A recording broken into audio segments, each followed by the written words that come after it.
Bienvenue dans nos previews saison 2024-2025. Vous voulez tout savoir sur l'année à venir? Construire votre nouvelle équipe sur NCAA 25, TTP est là pour vous.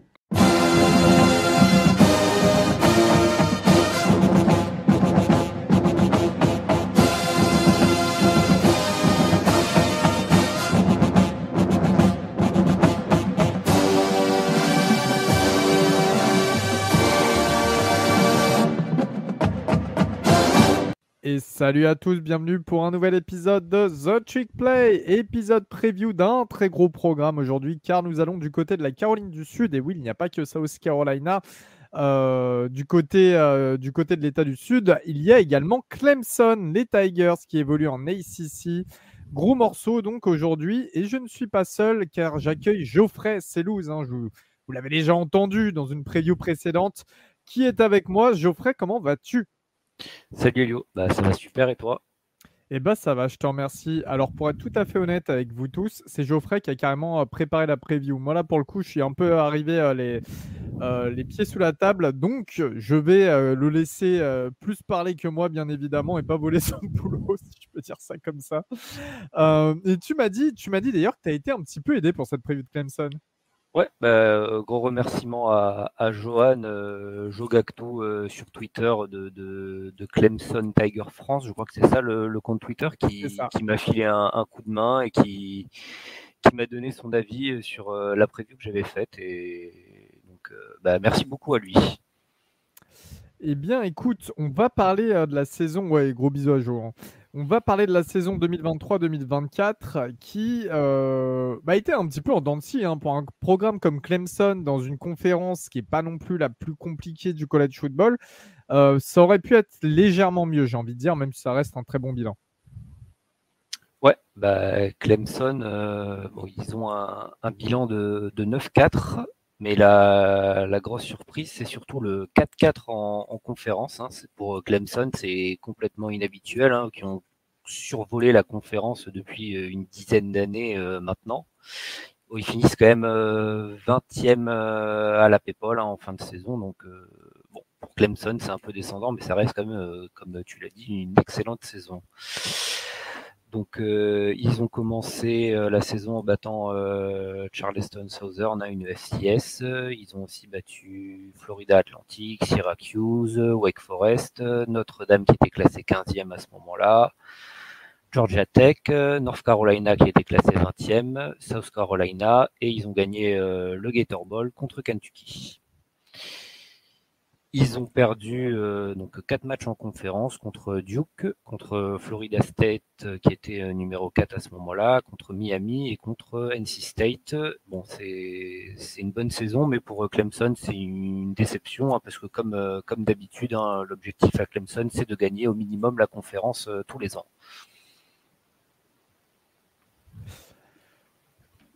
Une équipe de Clemson, donc qui reste. Alors Clemson, c'est un programme assez particulier parce que ça bouge pas énormément, ça a toujours des bonnes recrues, ça a toujours le même coaching staff, ça évolue toujours de la même manière, on va dire.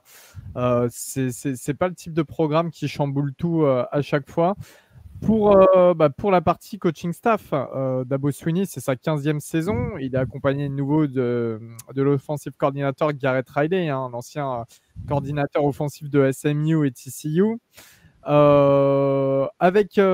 la défense, on a Wes Goodwin qui est là pour une 3e saison, le coordinateur défensif, qui est également accompagné de Nick Eason, qui était l'associate head coach et le run game coordinateur défensif la saison dernière.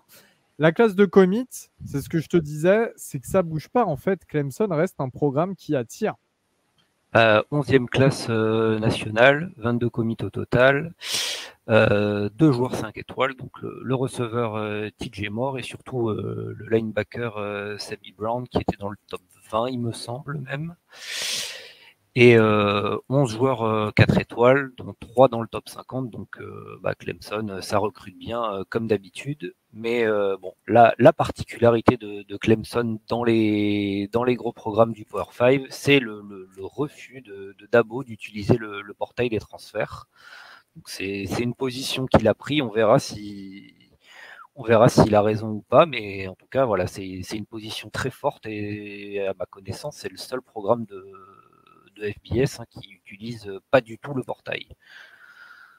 C'est ça, ouais. C'est un des principes de Dabo Swinney, qui est tout à fait honorable, hein, évidemment.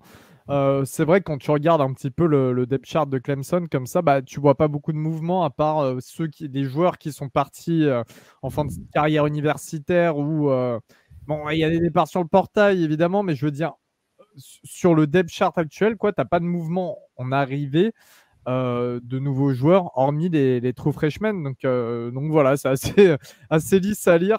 C'est vrai que je faisais la différence, tu vois, ces dernières années quand je faisais les previews. Euh, et j'avais moins avant de problèmes à retrouver qui est où, qui a fait quoi, qui a transféré ou pas, parce qu'il y en avait peu de transferts. Et maintenant, là, quand je fais les previews, et notamment cet été, c'est assez conséquent. Tu as toujours plein de transferts, des mecs qui ont disparu, mais il faut vérifier qu'ils aient bien transféré ailleurs, que ce soit pas à la fin de leur carrière universitaire. D'autres mecs qui sont arrivés un petit peu de nulle part et vérifier qui va vraiment jouer ou pas, qui a un profil intéressant. Alors que là, Clemson, c'est vrai que ça reste totalement lisse à ce niveau-là. C'est pas plus mal. Surtout en plus avec les mecs qui font des 6e années et tout, c'était une vraie galère à suivre. Ouais, le portail des transferts, qui était encore là, qui avait graduate et qui avait fini sa carrière universitaire. Ouais, normalement, ça va être la dernière année où on va en voir encore quelques exceptions qui sont sur leur 6e année en CFB, mais ça devrait se tasser un peu de ce côté-là. Mais le portail, à mon avis, ça va continuer. Enfin, ça va quand même continuer à être à un rythme effréné au global en première division en tout cas. Ouais, ouais, non, c'est totalement ça. Au niveau de l'attaque, alors, on va passer au poste quarterback, évidemment, qui est un des postes les plus importants de manière récurrente pour Clemson. Hein. Deshaun Watson, avant c'était Taj Boyd. Et Trevor Lawrence qui, on est en date du 14 juin, qui la nuit dernière a signé le plus gros contrat actuel en NFL à égalité avec Joe Burrow. Cette année, cette année, c'est le retour de Cade Klubnik en QB titulaire. Ouais, bon, il a fait une bonne saison pour sa première saison en titulaire, mais une bonne saison sans plus pour un quarterback de Clemson. Donc 2844 yards, 19 touchdowns pour 9 interceptions et 4 TD au sol. Pour la plupart des programmes, il serait extrêmement content d'avoir un QB qui fait ça, mais bon, à Clemson, avec le standard qui a été mis en place, c'est une bonne année sans plus. Au poste de receveur, donc bon, il y a Beau Collins qui a fait 510 yards et 3 touchdowns l'an passé, qui part à Notre-Dame. Mais à part ça, il n'y a pas de mouvement, donc on aura le retour de Tyler Brown qui a fait 530 yards et 4 touchdowns. Le tight end Jake Briningstool, 498 yards, 5 touchdowns. Et donc, on devrait avoir Troy Stellato et Adam Randall qui devraient avoir du temps de jeu, mais je pense aussi qu'on devrait voir le true freshman 5 étoiles, la TJ Moore, qui devrait aussi avoir des snaps, parce que c'est quand même, de ce qu'il a montré au Spring Game, il y a du talent. Au niveau de la receiver room, justement, pour catcher ces ballons, on a Beau Collins qui est parti à Notre-Dame. Donc, on en parlait du portail avec les. Elio, je viens de le faire. Désolé, excuse-moi. Non, t'inquiète. J'ai reçu un message en même temps qui m'a complètement perdu. Et ben, c'est la running back room.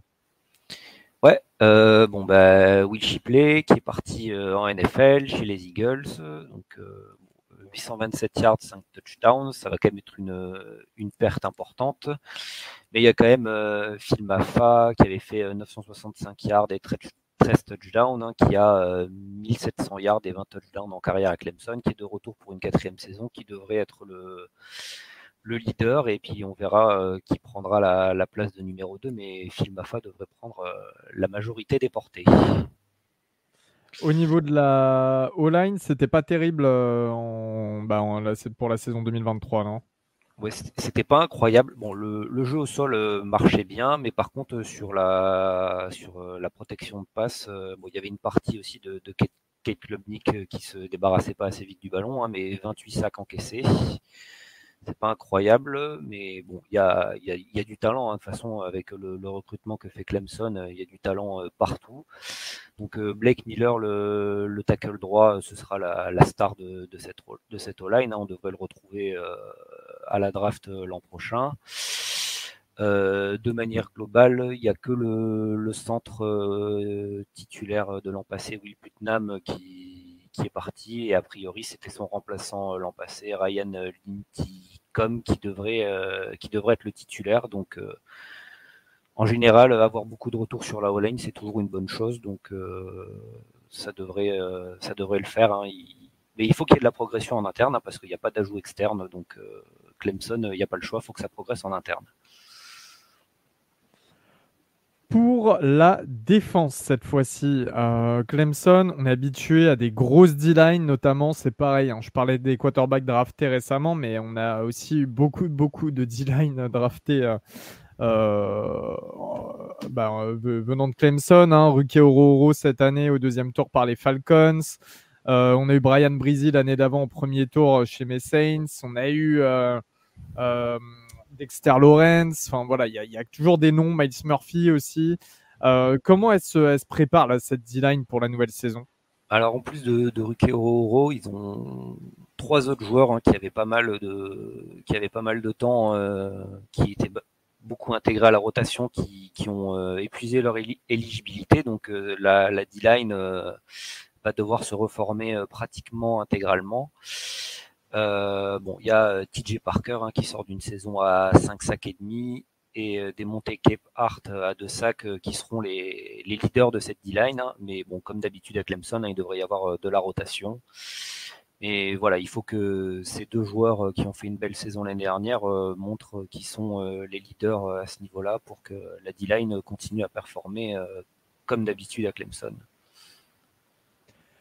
Au niveau des linebackers, pareil, alors là, c'est un départ qui te concerne en plus totalement.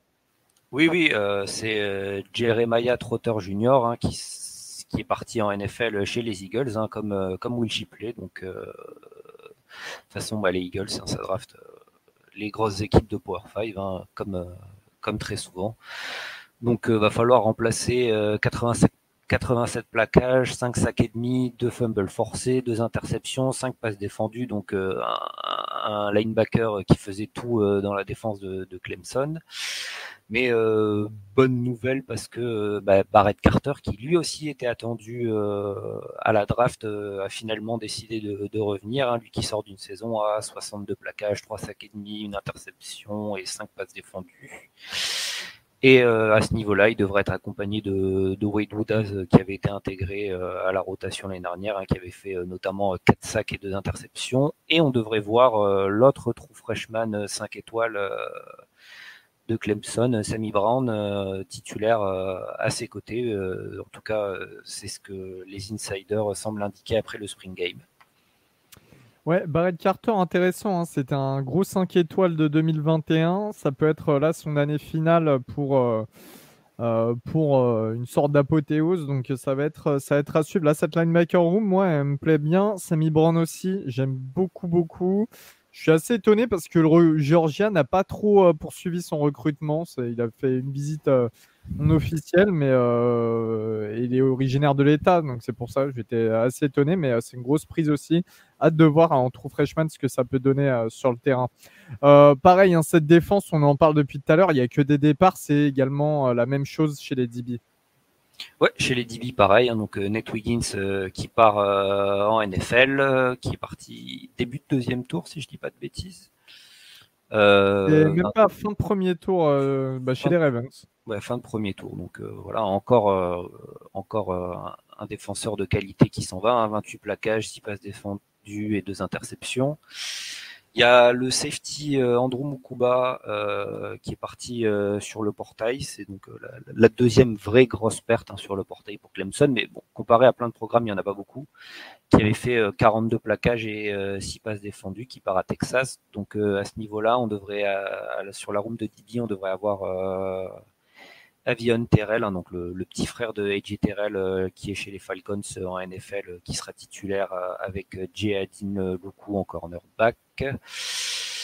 Khalil Barnes qui devrait être le titulaire dans le slot et R.J. Mickens et Tyler Venables qui seront les titulaires en safety. Tyler Venables qui est le fils de Brent Venables, le head coach d'Oklahoma que son père avait recruté à l'époque à Clemson avant de partir à Oklahoma.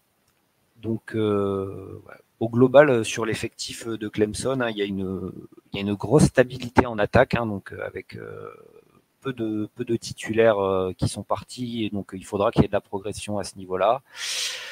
La défense, il y a un petit peu plus de questions parce qu'il y a beaucoup de départs en NFL, il y a les fins d'éligibilité, donc il faudra voir si ils arrivent à tout combler en interne et si le refus d'utiliser le portail ne va pas leur coûter à ce niveau-là. Donc et puis, à mon avis, avec ces nouveaux playoffs à 12, l'objectif à Clemson, il est clair, c'est d'arriver dans ces playoffs.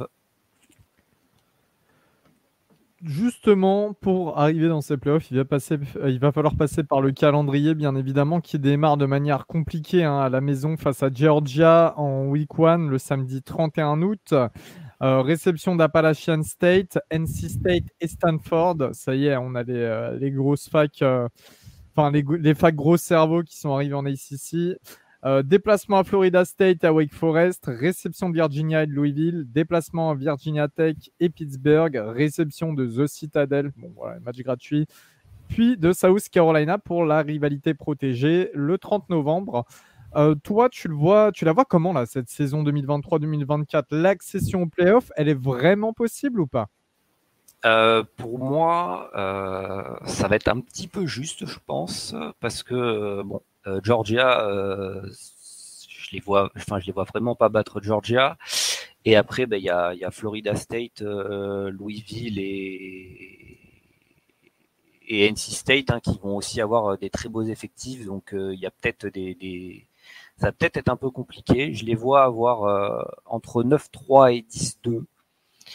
Et c'est là où ça va peut-être être compliqué parce que ils devraient arriver en finale de conférence. S'ils sont à 10-2, à 9-3, ça sera peut-être tendu. Et je pense que avec 2 défaites en saison régulière, ils n'auront pas le choix que de gagner la conférence pour aller en play-off, puisque je pense que la SEC et la Big Ten vont prendre la plupart des places at large. Donc il faudra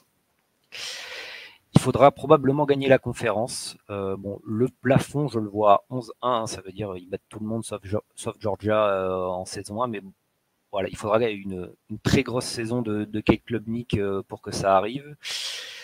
Et au minimum, je les vois faire 8-4, mais à 8-4, on ne parlera pas de play-off à Clemson. Non, c'est sûr, ouais. C'est sûr. Je suis un petit peu sur tes positions. 11-1, j'y crois pas. Je les vois bien lâcher un deuxième match aussi. Il y a des équipes... La plupart des équipes, ça reste simple. Après, à voir ce que... j'ai pas encore fait leur preview, mais Florida State, ça va donner, sachant que ça se joue à Tallahassee. NC State, même si c'est à la maison, ça peut être chiant. Louisville, ça peut être très, très embêtant. Après, c'est vrai que South Carolina, peut-être... Non, même pas. Moi, je crois pas une bonne saison de South Carolina. Après, c'est une rivalité, donc on sait jamais. Ouais. Oui, c'est vrai. Oui, cela dit, c'est vrai. Mais à la maison, etc., ils avaient perdu il y a 2 ans. L'année dernière, ils n'ont pas refait la même erreur. Et j'ai fait la preview de South Carolina. Je n'étais pas plus emballé que ça. Mais bon, oui, tu as raison, c'est une rivalité. Je suis un petit peu comme toi. Moi, je vois un bilan, 9 victoires pour 3 défaites, parce qu'il y aura peut-être un ou 2 trous d'air.